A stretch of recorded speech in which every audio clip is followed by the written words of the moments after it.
Hello, everyone. Good evening. I'm so glad you are joining us tonight. It's shiny and sunny outside, so we'll see. We were talking before we started what's going to win out, talking about college and success or the bright, shiny sun. But we'll see. We're going to have fun with whoever is here tonight. And we have a lot of great content to go through, and I'm super excited to go through it with you. For those of you who haven't been with us before, my name is Sherry. Coach Sherry is what the teens call me. And let's see, I should probably go to the next slide. Oh, let's see if this is there we go. So I'm the founder of Teen Wise and Mom Wise, and I'm a parent coach and teen coach, and I'm really tuned into what is going on right now with our kids and with our parents. And one of the reasons I love doing this particular series, the Parent Chat, is because I'm a very proud member of the Balance in Mind team. Tonight, we have someone who has been so generous to donate a lot of her time, volunteer her time with the Lake Washington Schools Foundation, Mary Pat O'Neill. She is an independent college counselor, which is something that, a lot of people are looking for support and advice on college admissions and college applications. So she's here to talk about a little bit of that, but with a bit of a different focus tonight. She's also the owner of True Fit College Counseling in Redmond. And she's created this free program called Find Your Fit. And that's, I believe, what she's doing with the Schools Foundation. And we will find out directly from her. But welcome, Mary Pat. You can go ahead and pop on screen, and I will turn over the reins to you. Great. Wonderful. Thanks for having me tonight. I feel like I'm part of the Balance in Mind family because we're all under the Lake Washington Schools Foundation. And I love how we're all working together and sharing our resources. So I am now going to share my screen.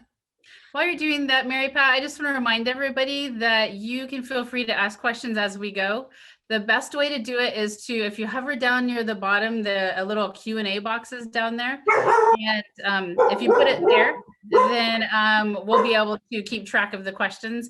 You can also, if you are answering questions that we ask you, those things you should put in the chat box. All right, take it away, Mary Pat. Thank you. And I apologize for the loud puppy barking. I have a little side here, and my husband was taking her for a walk. So anyways,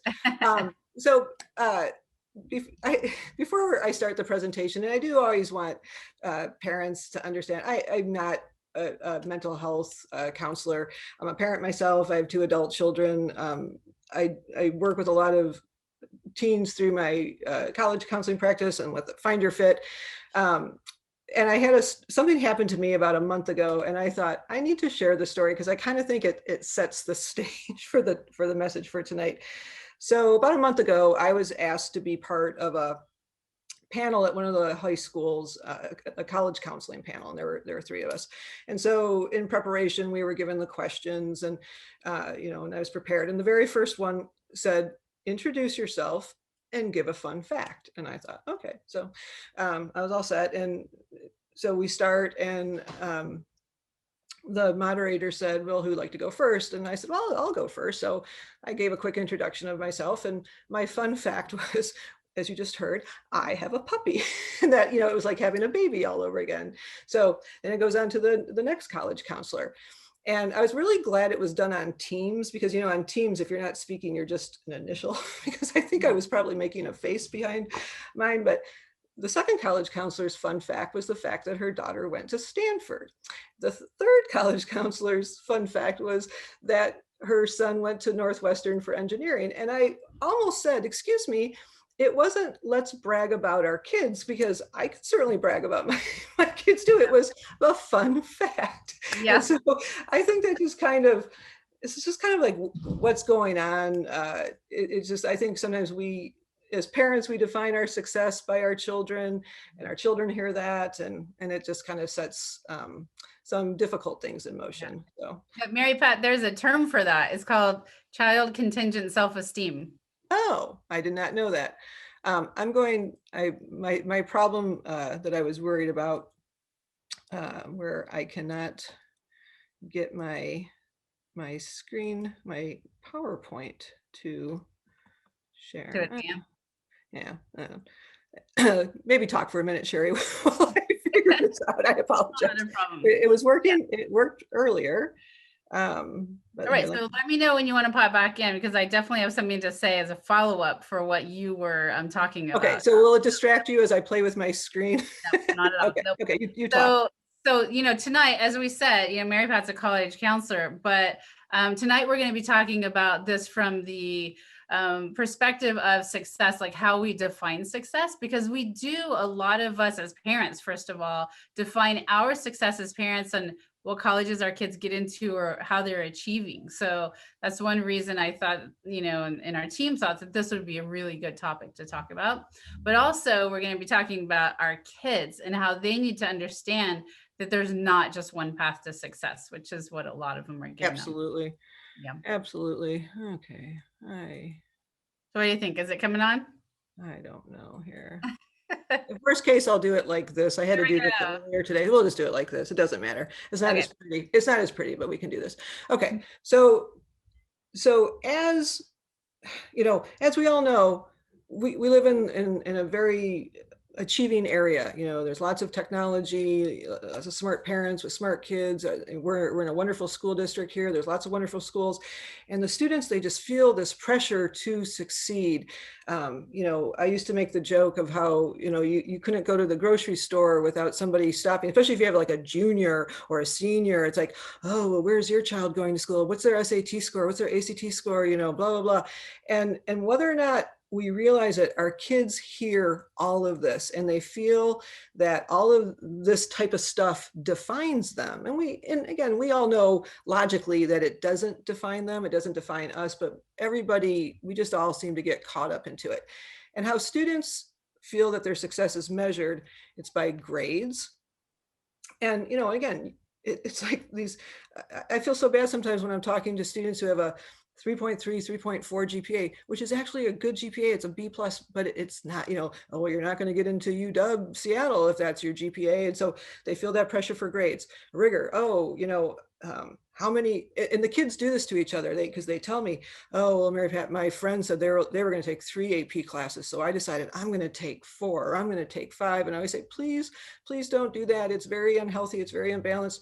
But they don't listen. They're not going to listen to me because they see me every once in a while, but they see their friends and they all, they're elbowing each other, and the kids get told, if they say, well, what do you want to be when you grow up? And a student who says, I want to study computer science, or I want to be a doctor, or whatever, gets so many accolades versus the kid who says, I don't know, I'm undecided, or maybe I want to study art, or something like that. It's just like, their extracurricular activities. These kids have so much, and if they're not the president, or they haven't founded something, or they haven't, cured COVID, or something, just like they just all this pressure. And then, of course, on top of this, they need to be very charming and personable, and be able to have conversations with adults and be able to call the president, or whatever it is. But there's so much pressure on these kids to do all this. And I think back to when I was that age, I didn't do any of that stuff.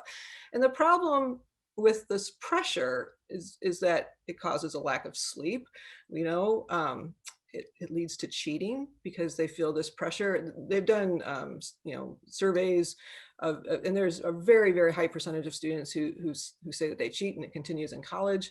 It can lead to disorders like depression and anxiety and eating disorders. It can also lead to drug and alcohol use. The essays from seniors that I have read, when they feel comfortable sharing with me about students who, they started having suicidal thoughts because they had all this pressure on them, and they just felt like whatever they did wasn't good enough. And it's just heartbreaking. And these poor kids, they just feel this pressure. And it's especially true for the competitive, performance-oriented, the unblemished student. I'll meet with families, and maybe I'll meet somebody in 10th grade, and I always ask kids, first we talk about classes they like and stuff like that. And I say, not that this defines you, but let me know academically, how are you doing? And there's a lot of 4.0 kids there. And I always kind of joke with them, well, it's okay if you get a B. And it's like I've said, their baby's ugly or something. It's just like, what do you mean? No, they cannot get a B. Like that pressure to keep doing it. And there's just these kids, they just have this sense of that they have to be perfect.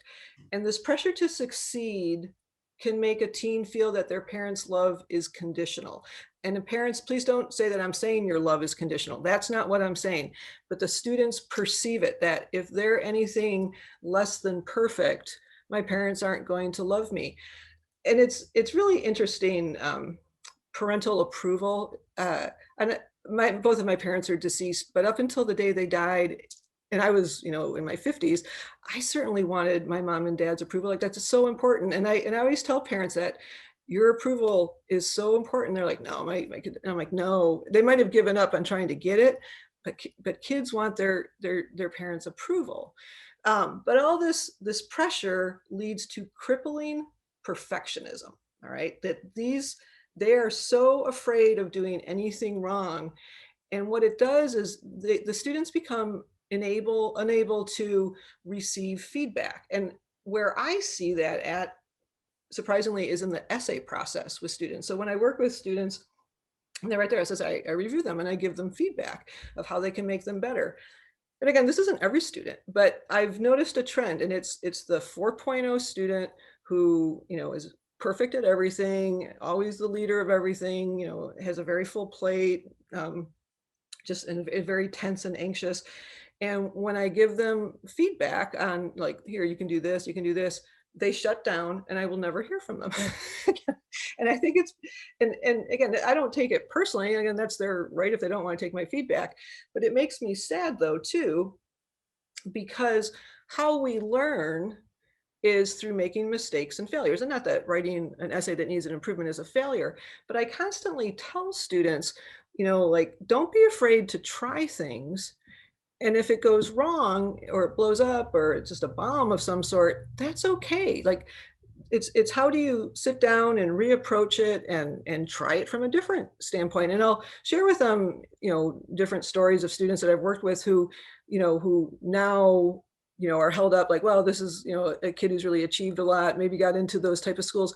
But those are usually the kids who they've had failure, because it's just a very powerful learning mechanism. And we need, I fail. And I think one of the things as parents that can be a good thing to do is to just talk about when we fail, because a lot of times maybe we don't share it with our kids, but we all have failures, and that's, you pick yourself up and you go. And all Maybe parents. Uh-huh. can I say something there Yeah. about the failure piece? Because you're right, especially our perfectionists, right? We have a lot in this area. That they don't want to fail, they want to be perfect. And sometimes parents, we can also give that message that if you fail something, it's a catastrophe. Mhm. Like if you fail a test, oh my gosh, what happened? Like you're in trouble. Like I'm so disappointed in you. So we have to, as parents, when there are these failures, we have to watch our language when we're supporting our kids through it, right? Like, what did you, Absolutely. if you got an F on a test, did you really study a lot? Where do you think you need support? So that we're not coming in and swooping in and trying to fix it. We're Right. not saying, forget, you're never going to go to college because you failed a test. Absolutely. We have to create a healthy environment for failures too. Yeah. And again, I think just sometimes, I can remember when my kids were little, I don't know what I'd listened to, but they had talked about the importance of, like, when as adults we go through things, like maybe I had an issue with a friend, and instead of me just kind of thinking it through in my head, it might be, oh, talking to my kids, oh, she hurt my feelings when she did this, and now I'm wondering, do I really want to be friends with her? And I, like, and just kind of like walking through, so that, because I remember doing that with my nieces who were like in high school, and they're like, Aunt Mary Pat, are you trying to tell me that adults have friendship problems too? And I'm like, yeah, honey, it goes on for the rest. All these things keep happening. But I think sometimes, Right. because adults tend to be a little more private about that kind of stuff, we figure it out on ourselves, but our kids need to understand the thinking process of how do you approach things and all that. And I And think especially if you're super successful, like in your career, it's even more important because our kids kind of look and be like, oh, how am I going to get to that level? How can I ever compare? oh, I remember the senior I worked with, what was I doing? I think I can't remember what I was doing, something like an assessment of some sort and just trying to get to know the student. And his goal was to live on Lake Sammamish. And I was like, like have a house. And I'm like, well, those houses are, multi-million dollar. Like, I mean, you might eventually, but I said to him, you could live on a different lake. It doesn't have to be like, but it was just like this kid, it was because that's what his parents had. And he Yeah. wants, and he wants the same thing. And it's just like, oh, I don't know. It just so much pressure at the age of 17 of, being able to achieve that and stuff. So I Yeah. don't know. Anyways, well, and I realize, I mean, let's face it, most parents, I don't know anybody who doesn't want a well-adjusted child. Nobody says, I want the poorly adjusted child. But in order to have that well-adjusted child, they have to experience failure. And, I always talk how, I think, especially the perfectionist child, they think life is so linear. Like, if I do this, I do this, I do this, I'm guaranteed this is going to happen. But again, we all know life. Life is a lot of topsy-turvy stuff. And so they do have to experience failure in order, to be able to handle things. And it's painful. It's painful as their parent to watch our kids fail, fail a test, not get into the dream school that we thought they would get into, not get chosen, not get asked to prom, who knows, there's so many different things, but it's painful, but it's how do we handle it? And it also, failure illustrates humility. And I think a lot of times people don't understand what the word humility means or how the importance of humility. But humility is what teaches us that to take things, like put things in perspective, and we're not the center of the universe here. Like, it's, I remind myself every day, I'm big into meditation, that I'm just a tree in a very big forest, and the best stories are always about the forest. They're not about the tree. And so it's not about me. It has to be about everything else that's going on. And I just think learning humility for our children is so important. But failure also gives us the understanding of what not to do, because then we go, okay, well, that way doesn't work. What's the joke of, Thomas Edison had 10,000 failures before he figured out, but he kept, all right, not that one, not that one. It's like when you date, you're like, okay, I'm never dating that kind of guy again, but it's just really important. So. What if right now you watch Elon Musk, same thing, he's doing all these rockets. There's how many kind of exploded before one actually worked. So Exactly. And so many children of our children really admire him, and they should look at the fact that they don't, I think sometimes they forget it. They just see the multi-billionaire, guy, right. but they don't know all the things that went to get to that place. And then what happens is the materialistic nature of achievement for our kids, getting the A, getting a good ACT score, SAT score, I don't know, whatever it is, it's fleeting, because once that A is done, well, then there's another grade you have to get to. And so they don't have that sense of self-satisfaction that, and pride in their accomplishments and the confidence to go further. Then they start worrying all over again. Oh my gosh, if I don't get an A, if I'm not the top, student and all that stuff. So, and then the other thing, it's the online grading it's a blessing and a curse. Oh, It's, no. I remember and they changed the name. I think it's called Skyward now. My kids are out of the school district, so I don't really pay attention to it. But fortunately for me, I just was never one of those parents who would look. But I will tell you, I had kind of a similar situation when my daughter went off to college. This is like 6 or 7 years ago. And you know how on your iPhone, you can, track your iPhone and stuff. And I got in the habit of checking to see where my daughter was on campus. Like, and it wasn't that I was going to be texting her, but I was just like, oh, I wonder where she is. I wonder, because I knew the Right. campus really well. Oh, she's in a dorm room. Oh, she's in the library. And luckily for me, my husband caught me. He said, what are you doing? And I said, oh, I'm just looking to see where she is. And he's like, you need to stop. Right. If she knew you were doing that, anyways, and I did stop, but it's just, but being able for parents to go on and like you were saying, go, why'd you miss, and we always, I think we always assume the child's in the wrong. Sometimes it's the teachers haven't updated things or whatever. It's, oh, you have a missing assignment, or you got a B, why didn't you get an A? And it just puts all this pressure. And again, our children see it as a way to win or lose approval from parents. I was talking to one of my juniors maybe in February, and through a Zoom call because of COVID and stuff. And I was just asking her how her first semester was, and she's a junior, and she's a bright, bright young woman. And she goes, oh, AP Calc, I ended up getting a B. And I was like, oh, that's not a big deal. Well, her mom happened to walk through the room, and then she's like, oh my God, did she tell you she got a B? And she's it's ripping into her daughter. And I said, couple things. One, AP Calculus is a very, very difficult class. I said, you should feel good she got a B first semester. I think my son had a D in it his first semester. I said, but the second thing is, I don't think you're understanding how difficult remote learning is for our kids, especially math. Math is not an easy class.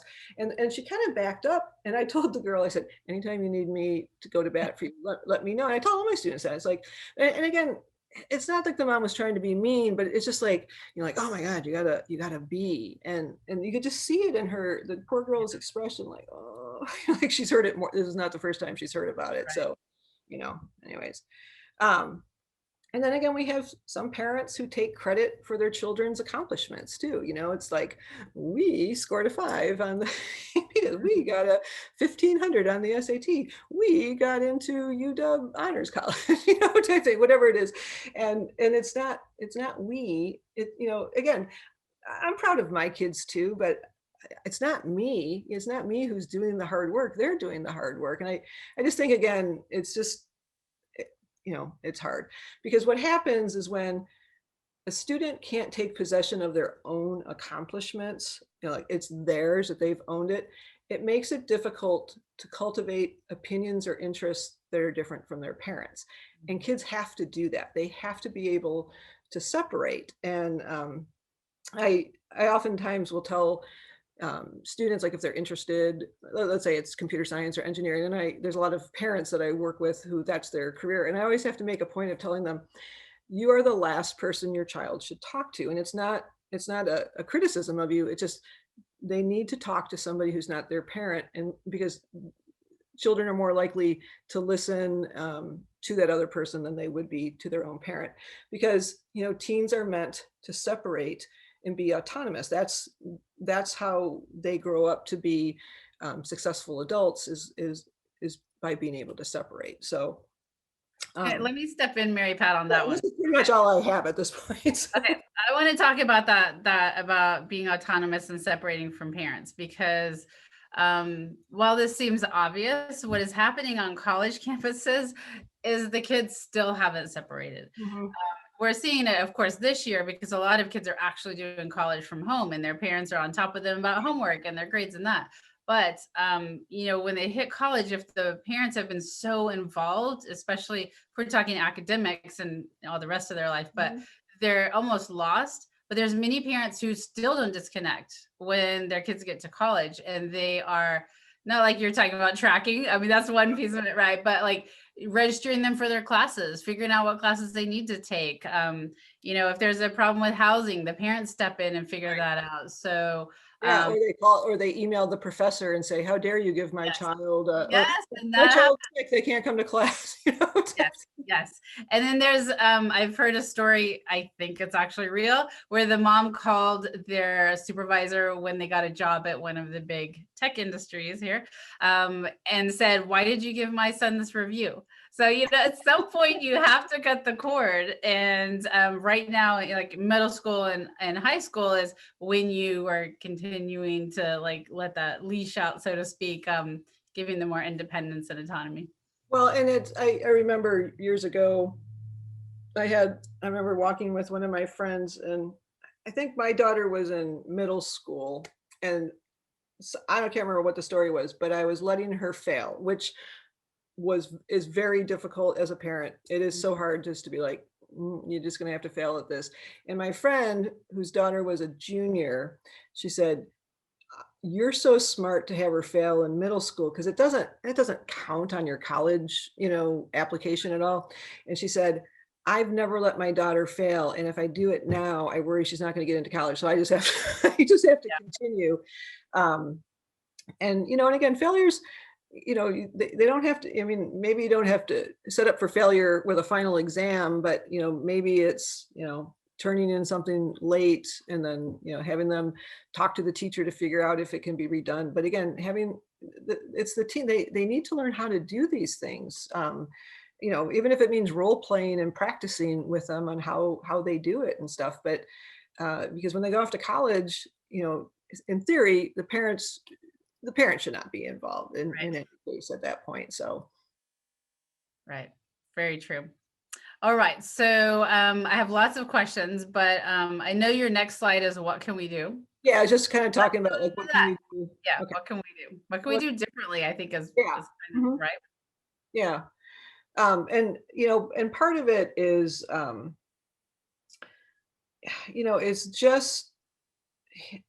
it's just that talk that everybody does. Um, I, I used to tell families, because it does.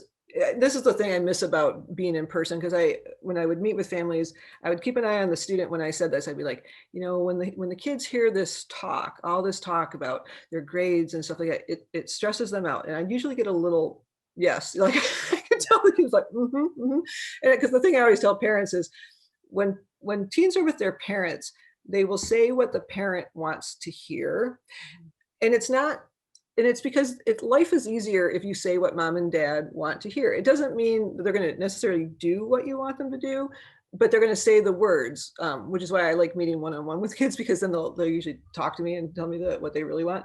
But it's hard, but like when that conversation comes up and people are questioning and saying, "Oh, Mary Pat, well, what's your son doing?" and what, blah, blah, blah.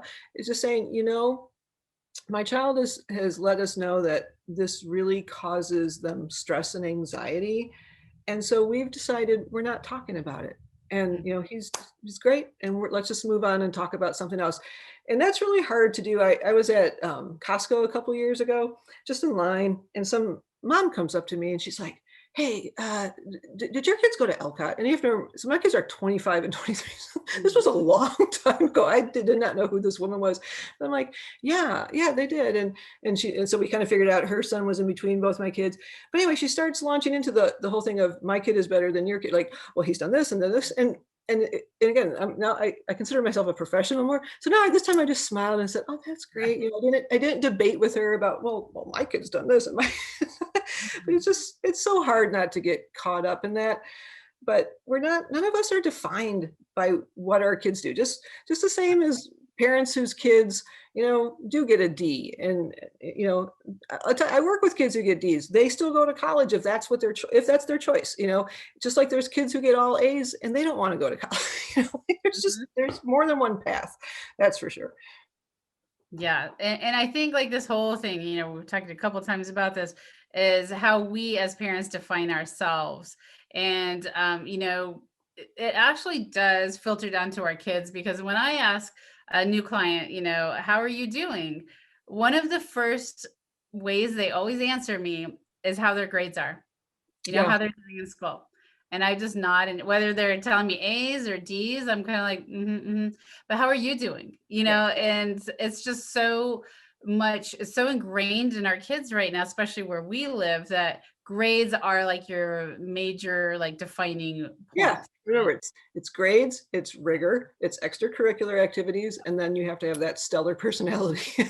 Yeah, you got to have it all. So for us as parents to stop talking about that so much is so important. When I'm working with parents on how to create, reopen communication when it's kind of shut down between parents and teens, like, what is the first question you're asking them when you see them? And a lot of parents are like, "Oh yeah, I'm asking about homework first." Mm-hmm. So that's defining what is the most important thing in their life. So, just changing it around to like asking about something else other than grades and homework before you get to that subject. Yeah. Or I remember there was a presentation I went to maybe 5 years ago.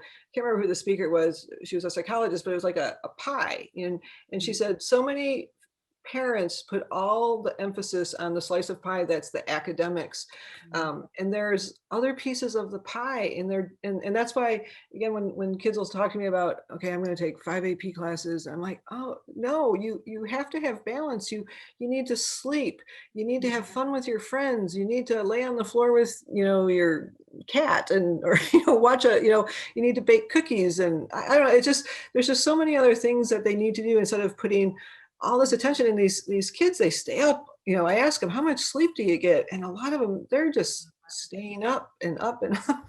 And Yeah. I think that's the one nice thing, I think, with the remote learning, at least for some kids. It sounds like it's been a little easier, some of the academics, and because it's asynchronous instead of synchronous, that kids can maybe get a little bit more sleep and stuff like that. I don't know, but I think a little bit of the rat race, the mouse wheel, stopped with COVID, because a lot of the activities that they normally would do were canceled. So that was kind of a little bit of a blessing, I think, for some kids. It was, and it's been interesting, listening to teens, because it's almost like they had to redefine themselves in this last year. For Mhm. the kids who especially were like trying to fill up their college resume, right? Where they had tons and tons of activities and clubs and, AP classes. And so it was like they were lost for a bit of, who am I if I'm not the star soccer player, or Mhm. if I'm not, running the key club, or, Right. all Yeah. list of Or- things. Who am I as a person? And it's created some kind of existential crises for some teens, as they're figuring this out, a new way of thinking of themselves. I think for a lot of parents too, we all had to figure things out and be like, huh, guess I don't like as many people as I really thought I did. I haven't seen them in a year, So true, so true. So I think, going back to this pie, right, that you're talking about, if we're talking about the definition of success, it can't just be that one slice of pie. If we're looking at, even if we're rating ourselves as parents, how do we know if we're a successful parent? If you're just looking at academics, that's really shallow, right? Like, we need to look at the whole pie to and, see how we're doing as parents. and the reality is, and I get it, but I think this pressure to be perfect, to get the grades and have all the rigor and the extracurricular activities, everybody's got their eye on the prize of, like, like 20 schools, let's say, it's all, the Ivies and the Stanford and the US, like all these super, super hard schools to get into. And I always tell kids, in most cases, you are more than qualified. And the admissions people say that too. They're qualified. But this is where I think parents really need to understand the data behind it. The reality is there just aren't enough spots. I don't have all the numbers yet for the class of 21. I can't wait. I'm kind of like watching a horror movie. Right. I mean, it's just been so crazy this year. But just like last year for the class of 2020, 47,000 students applied to Stanford and 45,000 were rejected. And 70% of the kids rejected had 4.0s, probably took 10 to 15 AP classes, and had perfect SAT scores. There just isn't enough spots. And that shouldn't make people, work harder, I don't think, because they've also done studies that came out a little while ago that about 50% of the students who get accepted into the Ivy League schools, a lot of them come from these very elite private schools. They might be boarding schools, and when I say elite, it's like these schools cost like $100,000 a year. Yeah. Like this is the very, very wealthy people in America, because those schools, they feed into Columbia and Harvard and all this stuff. And then also a lot of the parents are legacies. That makes a really big impact for a lot of those type of schools. Or the parents, they're endowment parents, which means that the parents can write a check for $5 or $10 million. I guarantee my kid would look fabulous to a school, Yeah. right? If I could Exactly. count it. And again, that's just not the reality for, we're in a public school district. Again, doesn't mean that kids can't get in. I'm like, hey, if that's your dream school, have one or two dreams. That's great. But make sure you balance it out with schools where you're going to be admitted to. And I I honestly have a hard time with this, because 80% of colleges in the US accept at least half the students who apply. So, like, there's lots of, and again, there's some of them that, if I looked at the data, I might be like, I don't know if I feel like great about that. But there's a lot of phenomenal schools that, accept 50% of the students, 60%, like great, great schools. And for some reason, it's like, it's almost like the old, was that Groucho Marx joke about, I don't want to belong to any club that will accept me as a member. It's just like, I kind of feel like people are like, well, if they would take me, I don't want to go there. Right. Why? Like, I love it. I love it when, and I can see it with the students, because again, I work really hard about this balanced college list concept with my families. And even if the kids don't choose to go to a school where I said, yes, you're likely to get in, and they get, $25,000 a year, $30,000, like, Mhm. and maybe they do get into a more selective school, but boy, does it make them feel good to get these acceptances, to see that, oh, wow, they gave me all this money and stuff like that. I don't know. I just have such a difficult time sometimes Yeah. understanding this pressure to, you know, go to the school that accepts 4% of the students who Right. apply, and Yeah, we've got it's only getting worse because of the test optional part. So Yeah, way worse. And we have as a society created this idea that our kids need to go to the top school to be successful. And really, what I tell all the kids I work with, it's not about the school you go to, it's about what you do when you're there. what do You you can go, do? yeah. when- And it was Howard, not Howard Bear. He was the president of Starbucks. Mhm, And yeah, Howard Bear. And he went to Everett Community College, mhm. you know, but because he really made the most of that, they recognized his skills and he ended up as president at Starbucks. So it does not matter if your kid goes to Stanford or if they go to, BC, Right. Yeah. what they do. And the biggest thing, even more than their college or where they go, is what do they get excited about? Because Mhm. if you're excited about life, you will make anything happen. Right.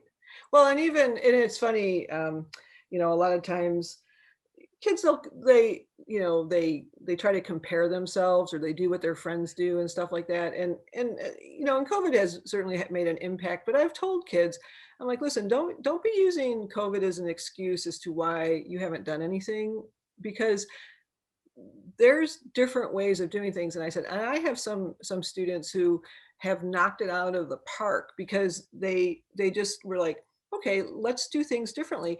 And quite frankly, the students who are probably more likely to get into those type of schools are the ones who are doing something just on their own that's uniquely theirs. It's a passion, something where like they see a problem, and they want to do something. Again, no one expects kids to be a $500,000 nonprofit or something like that. But like, man, maybe they raise money for something, or I don't know. There's just been a lot of innovation, I think, during COVID, and the kids have been able to do it. It's really impressive, I think. So, but it's because they're follow. I always tell kids, the minute you do something to look good to a college, it's over. Like it, it just stinks of falseness.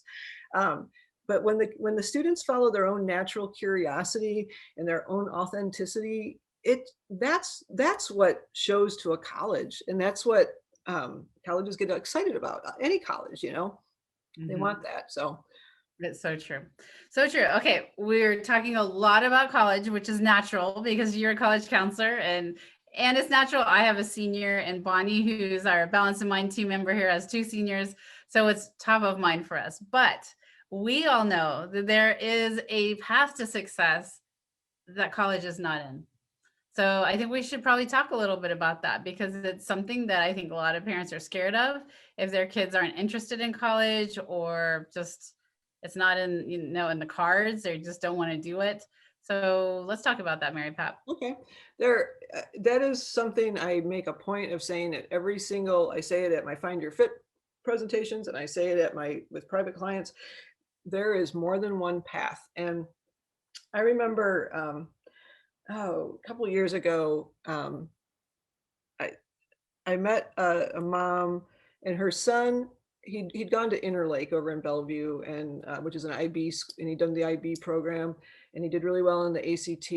And he went to Western, and I think he got sick after like the first quarter or something. Anyway, one or two, flunked out.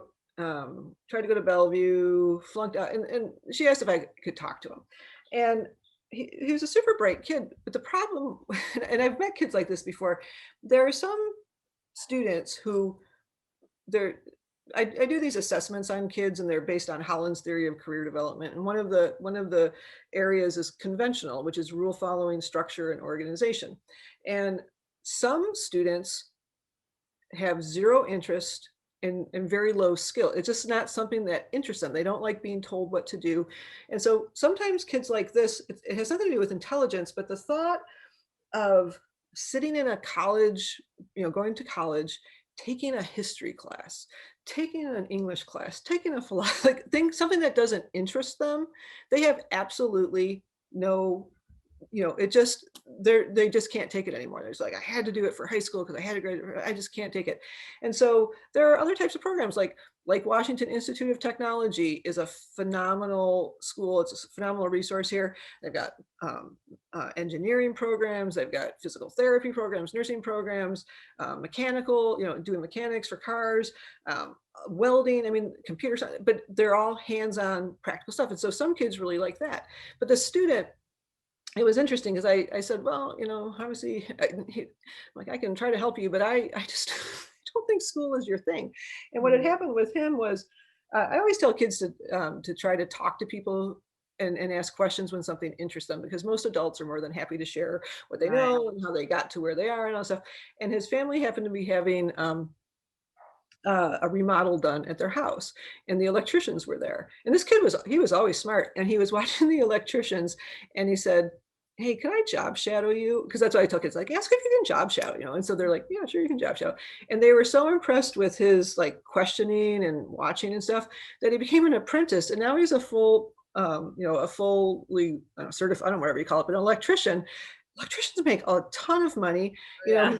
He's like 22 years old. He makes $150,000, but he's happy, and he's doing things like that. And it's just, there's just so many paths. I always feel bad because I can tell that parents are just like, oh, I had another student, and it was the son of a friend of mine. She asked me to work with them a few years ago, and it was the same type of thing. And I said, honey, I'm really sorry, but I said, you can go to college, you can do anything you want. I'm just here to tell you, I don't think you're going to like it because you don't like this stuff.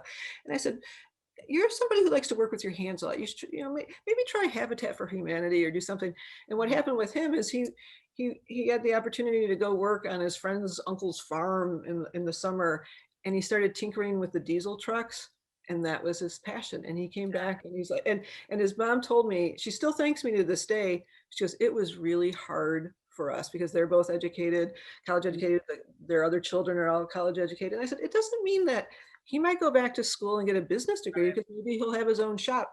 But at this point, it's just everybody's different. And I don't think we celebrate that enough, how different everybody is. Everybody's, and I see it with kids who, again, kids, especially the girls, they get all these accolades if they go, I'm going to study computer science. Yeah. Yay. And instead of saying, one of my students at a Thanksgiving party, she was a senior, and someone said, what are you going to study? And she said philosophy. And she told me, and I heard this from another one of my students who happened to be there, it was like part of my, she said, it was like a big fart went off in the room. But it was like, philosophy? Oh my God. And looking at her parents like, what is wrong with you that you're letting your daughter study philosophy? It's like, this girl will change the world, Well, and I think that's we talked about, alternatives to the typical for your college, but there's also the stuff like the gap years and you're talking about Habit for Humanity or just going and getting a job at the local Starbucks to have that time to kind of think about what you want to do next. A lot of kids who jump into college without really having any clue about what they want to do or not ready for that college commitment. They or they're not ready to be off on their own yet. They don't have the executive function skills to do it. And gap years are interesting. A lot of times I get asked about them, and it's one of those things because people say, well, can I take a gap year? And I say, well, of course you can always take a gap year, but they're like, well, how does the college handle it? And it's one of those questions where I always have to say, it depends on the college. Like a school like UW, if you get in and you decide to take a gap year, there's your spot's gone, and then you have to reapply. Other schools will say, okay, we'll hold your spot for you. what I caution parents about is, even if they do hold your spot for you, in a lot of cases, whatever experiences the student has during that gap year, it usually changes what they want to do. And so their plans may, they may be like, oh, now I want to go to, someplace different, or, which is fine. I mean, I think sometimes our teens feel like at 18 and 19 years old that they're so old, and and they have to have everything figured out. And as you know, their frontal lobe is not formed yet. So they're so young, and 1 year difference it's not gonna make or break them at all.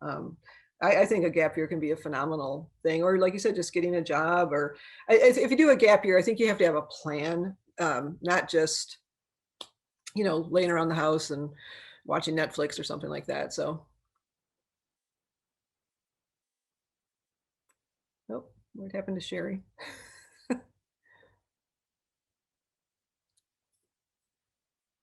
Um, are there questions maybe I should answer here? I don't know what happened to Sherry. There is a question. Can I read it to you, Mary Pat? Sure, yeah. Uh-huh. Yeah. So Lori Kell asks, we have intentionally not pressured our 11th grader as far as grades, and we rarely discuss the subject. She's a pretty good student, but this semester her grades have dropped and she's sleeping through classes. I feel like we need to address this, but I'm not sure how. Tips? So I don't know if this is due to COVID. I've seen this. There's been a handful of students that I've been working with who COVID has really impacted. These are students who normally, you said she's normally done really, fairly well, really well, whatever. And then if you have this one bad, semester, one of the things I would say, talking to your daughter, maybe having an evaluation to see, is she suffering from depression or anxiety, reaching out to the teachers. Colleges don't look at quarter grades at all. They only look at semester grades. So, we're halfway through the semester right now, maybe having a meeting with their teachers to see if there's ways to catch up or what's going on. But no matter what, and if things can turn around, great. If maybe her grades are slightly lower by the end of the semester, that can happen too. There's a part on almost every single college application that says, is there anything else about you we should know than what we're going to see on your application? And obviously, if her grades have lowered, and again, but the previous 5 semesters that she had are pretty strong, don't hesitate to have her explain what happened. It could be something as simple as, I've had kids who, maybe something happened to one of their friends, or they had a bad breakup, or, or they're suffering from anxiety and depression due to COVID. Just, and it impacts their grades. And again, this is especially true if they'd been strong prior. And what might happen is then for senior year, because at the time of application for most colleges, you don't have first semester grades to show. So some colleges may say, okay, well, we see that you had, a really strong 5 semesters prior to this negative time. And again, colleges understand this pandemic has really been difficult for a lot of people. And then they'd say, okay, well, we'd like to see your first semester grades of senior year, just to see that you've gotten, back to where you normally are, or things like that. So, I think talking with your daughter, talking with the teachers, a lot of the teachers are pretty understanding, or they should be, and a lot of times I'm like, oh, kids should try to negotiate things on their own. I think for something like this, because it sounds like it could be, some depression or something like that, I think a parent being involved in that type of a conversation with the teachers too can be helpful. So hopefully that helps. I'm sorry, it's a tough time for so many teens and parents right now. But there's really more. But there's more than just grades that go into a college application too. So I dropped out, so I don't know, Mary Pat, if you mentioned 504, getting a meeting, 504 meeting. Oh no, I didn't. I was saying, maybe getting a seeing if trying to figure out what's causing the grades to be going down. And then yes, it could be that because of anxiety or something, your child needs time and a half or more time to turn in their work, or, there's just so much going on. But yes, you probably know more than I do on that, Sherry. Yeah, so I will jump in on this one. There are a lot of kids whose grades are not as good as they were last year. Yeah. And even though we're starting to kind of see the silver lining or the horizon, or however you want to put it, of things starting to open up a little bit, our kids are they're feeling it. I mean, it's been a lot that they've gone through in this last year. So their motivation is low, their energy is low. And if you have an extrovert, the way I kind of think of it is that their gas tank is depleted, because extroverts need to be around people to get their energy. So those kids will especially be feeling it. They've lost their sports, they've lost their stuff at school, and it's a lot. So I would say don't panic if your kids' grades are going down a little bit. They're probably going to be lower than they were. Some kids are thriving. I do understand that, but a lot of kids just have low motivation. So don't look at it and think, oh, my daughter's got no work ethic, or I need to push her to get those grades back up. This year is kind of just an unprecedented year, as we all hear. Yeah. And that definitely our kids are feeling it. So Yeah, and like I said, a lot of the teachers, I think if you take the time, to talk with them to see if there's anything that can be done. But most of the college applications, in addition to is there anything else we should know, there's a specific COVID section. And for some kids, the biggest thing with COVID is they're maybe bored. Right. But for a lot of kids, the stories are heartbreaking of what's really been going on. So, and colleges understand that. They truly do. And I always remember, most colleges want most kids. Again, everybody focuses on those highly selective ones and how hard it is. There's so many schools that are like, we'd love your kid, please. Yeah. And they're good schools. So I would say keep an open mind, and attend the Find Your Fit stuff, because I talk about how to find the different schools and all that, how to create a good college balance list and all that kind of stuff. So right. And also explore the other options, right? Like we mentioned. You're some of these kids are just, besides the normal pressure of high school, this last year has really increased it. And having a gap year, again, try to have some structure to it. Maybe they want to learn how to cook, or they want to go volunteer someplace, or just do a job. But boy, it can just be restorative just to have that pressure off of them and being defined by grades and all that stuff. So yeah.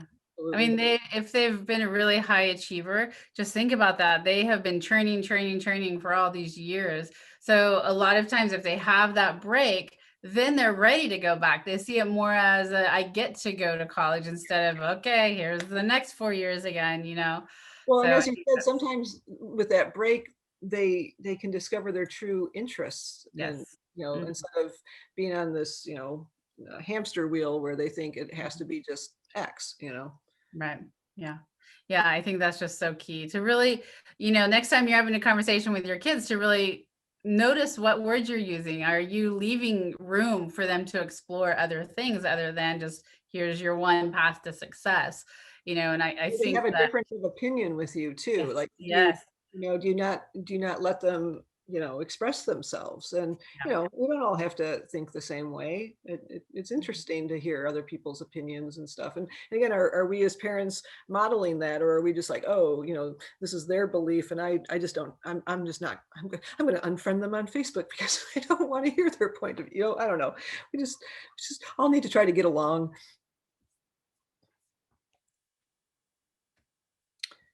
Are there any more? No. Okay. Are there other questions that maybe? Yes. Okay. I think we covered how do I help my child find out about different paths? So one of the things I always ask kids, do you have any idea what you want to do, when you grow up? Whichever student hates that question. But a lot, some kids do, some kids don't. But then I always ask them the question, well, how do you know? I was talking to a kid the other day who wants to be a doctor, which is great. Kids can be wherever they want to be. But then when I was listening to, I'm like, well, tell me the things you do when you're not in school, doing homework, and it just, but nothing he said, there was absolutely nothing he said where I went, oh yeah, I can see Right. why you'd be a doctor. And finally, and I said that to him. I said, why do you want to be a doctor? Because I don't hear anything. You're not in any, you're not volunteering at a hospital. You're not in HOSA. You're not. And his response Yeah. was, he wanted to make a lot of money. And I said, there's a lot of ways you can make money. And, Yeah. and again, I'm not saying he can't, but I strongly encourage, I said, you should, you know, talk to somebody and maybe do some job shadowing. And this happened because kids, they hear things like, oh, well, I should be a lawyer. Well, why do I don't Yeah. know, because it just sounds good. And so and parents can help with this, where again, don't make fun of what they say. If you do that, they're not going to want to share with you. But just, I always say, find someone in that field for them to talk to and ask questions to, and all that. It's so empowering. And then if they hit it off with the person, again, parents can be a little bit involved, but just Mhm. asking, can I job shadow? And again, with COVID, it might not be able to happen right now, but having kids understand what somebody really does instead of it just being a title is really amazing. And I've seen kids either get really excited or they go, oh, that's not for me. And I'm like, Yeah. yay, hooray, Which move on. is success. And Yeah, there's nothing, exactly. Yeah. and these kids, so many parents feel like their kids have to have their lives figured out in high school and know what they want to major in. You don't have to know what you want to major in. For most colleges, you do not have to know what you want to major in. That's part of the process. One of the Right. things you should do when you're looking at colleges, if a student is undecided, is find out how do they help the kids figure it out, because you don't want them Mhm. floundering, obviously, but yeah. So Exactly. All right, we're coming to the end of our time. So let's show your next slide so that everybody knows how they can get in touch with you. oh, and these are just some resources. Challenge Yeah. Success is a great group to follow either on social media or their newsletters. And Denise Polk, who founded Challenge Success, she's written a couple of books, The Price of Privilege and Overloaded and Underprepared. Those are just really good books to read. Mhm. But Find Your Fit is a community resource for the college admission process. I do the counselors in sessions, they're just open office hours. And but you can always email me at findyourfit@lwsf.org with any questions. I always respond if you have a question or need a resource on something. We do all sorts of webinars, and we we don't do as many as Balance in Mind. You guys do certainly a lot more than I do, but there's certainly a lot of webinars on good topics on the admission process and stuff. So don't hesitate to reach out, because that's what I'm here for. Definitely. Definitely. Okay, so if you could stop sharing your screen, I'll show everybody as a reminder, the next things that are coming up that everybody can, join in is the, let me find mine really quick. Here we go. So we have on April 29th, that is the Lake Washington Schools Foundation Be the Bridge event. That's where they're, raising funds for, one of the things that they're raising funds for is the Balance in Mind, so that we can continue to parent chats and expand what we're doing. So we have on Instagram, we're really targeting teens, and then we are putting out brochures. We're really trying to meet the needs of the community, bringing mental health awareness and resources straight to your door, straight to your computer. May 2nd to 8th, there's a free screening of the film Like. Bonnie, how can they access that? You can either jump on and tell us or put it in the chat box. And so Like, the producer of Like, is going to be on with us May 5th. We're going to talk about social media and emotional health.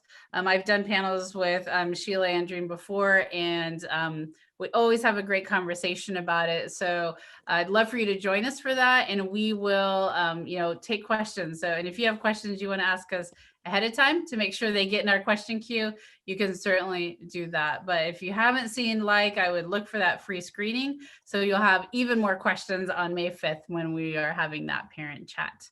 Okay, so everybody, I really appreciate you coming tonight. Don't forget, you can continue this conversation on Facebook with us, Balance in Mind. And let's